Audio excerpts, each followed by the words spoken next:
Mga batang gagambino. Tingnan nyo guys, naglo-load siya guys. So, naman sa ano mo tawag na tuslok no? Ito po guys yung bagong gawa kong God's Load. Ang dami nito guys. Baka gusto nyo mag-avail. Ito yung God's Load. Tingnan mo yung mga kolokoys guys. Oh. Naglo-load sila. Oh. Kasi magpapight daw sila mamaya sa ano. Oh, ito guys yung galaw ng mga nakakarga ng God's Load guys. Tingnan nyo. Yan.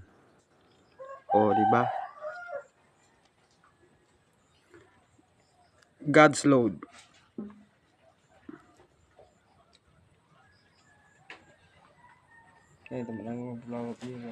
Ito yung aking alaga.